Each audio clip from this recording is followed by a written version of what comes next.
Hello and welcome back to the channel. I'm your host Anna. In today's news, $13,587,949 That's how much of the money the Queen has reportedly made out of horse racing over the past 30 years. For most people, that would be an unimaginable fortune, but for Her Majesty, it's barely a drop in the ocean. The royal family's finances have long been something of an enigma, partially hidden from public view and shrouded in secrecy.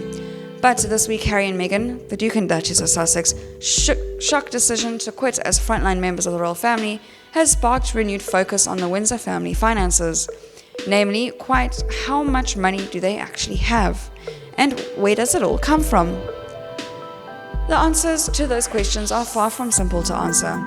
The Queen and her family's financial arrangements are highly complex, often murky, and some aspects have never been made public. Harry and Meghan, writing on their recently launched website, revealed that 5% of their income comes from the sovereign grant, while the remaining 95% comes from Prince Charles.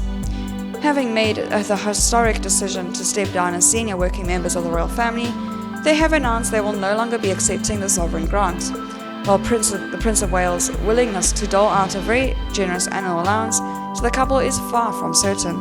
Getting the full measure of the royal family's finances is nearly impossible, largely because they face different rules. There's a residual difference in the royal family, which has meant they have always faced the awkward questions, which, as they ought to have done. Former MP and Privy Council member Norman Baker told News.com.au in an interview conducted last year. For example, they are largely exempt from the Freedom of Information Act. They don't have the same requirements for decoration of gifts as they say politicians do, and they mix and match private and public in a way that is quite improper in public life. Baker says, all of them are worth £20 billion, at least that's a very, very conservative estimate. They are all fabulously wealthy. Not everyone agrees with such an estimate. They are millionaires, not billionaires. Either way, there's no escaping the fact that the Windsors are seriously rich. Here's what it all comes from. The sovereign grant. Every year, the Queen receives a fixed percentage, 25%, of the net income from the Crown Estate, which owns vast tracts of London real estate and land around the UK, which last year amounted to a payment of $155 million. The rest of the revenue goes to the Treasury. That money is used to pay for upkeep of the royal palaces. For example, the $300 million renovation at Buckingham Palace is undergoing, and the travel and office expenses of working royals, excepting security costs, which is not paid for out of grant money. However, the sovereign grant was used to transform Frogmore Cottage from a rundown building into the Sussex's new home, though fixtures and furnishings were paid for by the couple. Currently, it is estimated that 3 of Harry and Meghan's office staff are paid for by the grant, and it is not known if they will now personally pick up the tab for these roles.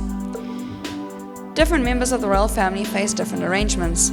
For example, while Princess Anne receives sovereign grant money to pay for her official work expenses, she funds the upkeep of her home, Gatcombe Park, independently rather than from the grant.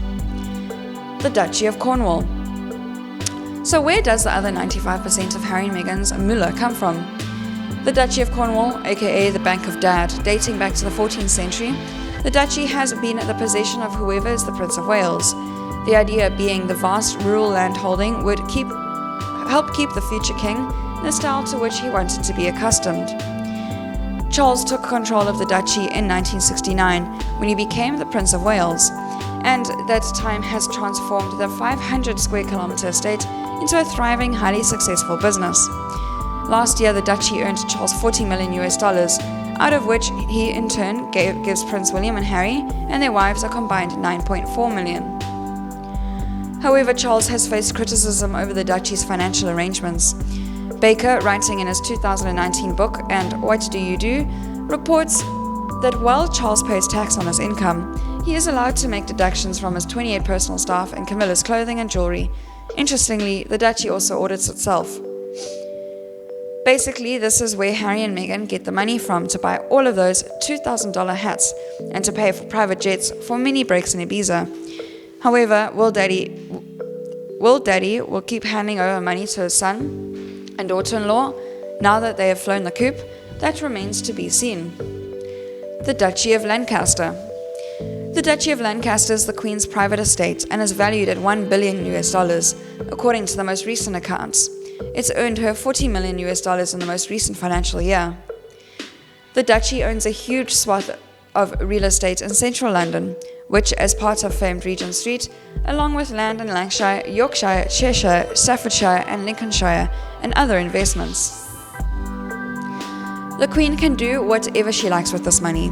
It's hers to spend as she pleases. We know that she uses the source of income to support Prince Andrew, Princess Anne, and the Earl of Sussex. However, according to Baker, Her Majesty claims these payments as a deductible expense, even though the rest of the family play no role in the duchy. The result is to reduce significantly the tax bill she voluntarily pays. He also points out that the duchy does not have to pay any corporation tax despite being termed a private estate.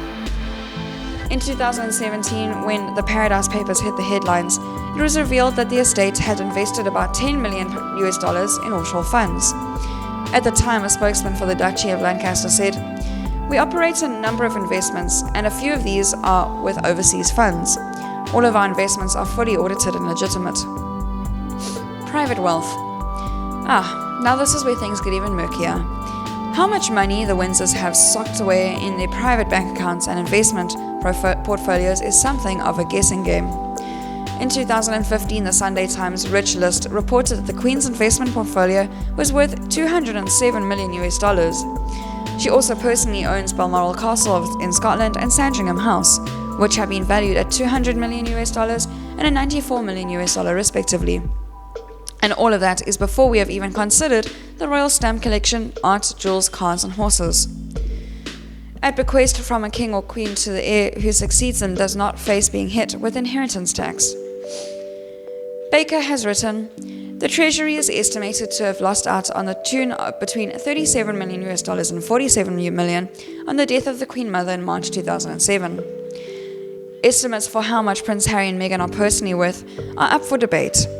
When the Queen Mother passed away, she reported to have left her grandson millions of dollars.